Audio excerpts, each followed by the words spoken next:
না ফেরার দেশে পাড়ি জমিয়েছে বিশিষ্ট লেখক, গবেষক ও বামপন্থী রাজনীতিবিদ বদরুদ্দীন উমর।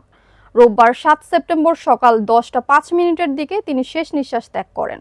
মৃত্যুকালে তার বয়স হয়েছিল ৯৪ বছর। বিস্তারিত থাকছে ডেস্ক রিপোর্টে। না ফেরার দেশে পাড়ি জমিয়েছেন বিশিষ্ট লেখক, গবেষক ও বামপন্থী রাজনীতিবিদ বদরুদ্দীন উমর। রোববার ৭ সেপ্টেম্বর সকাল ১০টা ৫ মিনিটের দিকে শেষ নিঃশ্বাস ত্যাগ করেন প্রবীণ এই রাজনীতিক। তার বয়স হয়েছিল ৯৪ বছর।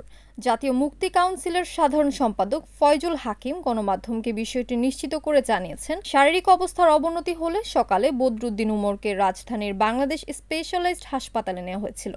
সেখানে সকাল ১০টা ৫ মিনিটের দিকে শেষ নিঃশ্বাস ত্যাগ করেন তিনি। ৯৪ বছরের বর্ণাঢ্য জীবনে শিক্ষকতা ছাড়াও রাজনীতিক হিসেবে দীপ্তিমান আলো ছড়িয়েছেন বদরুদ্দীন উমর। ঢাকা বিশ্ববিদ্যালয়ে খণ্ডকালীন শিক্ষক হিসেবে পেশাজীবন শুরু করেছিলেন তিনি। পরবর্তীকালে রাজশাহী বিশ্ববিদ্যালয়ের শিক্ষকতাকালে সমাজবিজ্ঞান বিভাগ প্রতিষ্ঠা করেন। রাষ্ট্রবিজ্ঞান বিভাগের যাত্রাও শুরু হয় তারই হাত ধরে।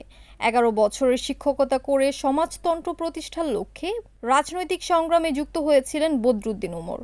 নিজের আত্মজীবনী আমার জীবন গ্রন্থের ভূমিকায় তিনি লিখেছিলেন, আমার জন্ম হয়েছিল পশ্চিমবঙ্গের বর্ধমান শহরে ১৯৩১ সালের ২০ ডিসেম্বর রোববার দুপুর ২টোয়। বুদ্ধিজীবী ও গবেষক হিসেবে জীবনের শেষ সময় পর্যন্ত তিনি রাজনীতি, সমাজ ও সংস্কৃতি নিয়ে সক্রিয় ছিলেন। অসামান্য অবদানের জন্য দেশের সর্বোচ্চ বেসামরিক পুরস্কার স্বাধীনতা পুরস্কার সহ বেশ কিছু পুরস্কারেও ভূষিত হয়েছিলেন তিনি। তবে তিনি কোনো পুরস্কারই গ্রহণ করেননি।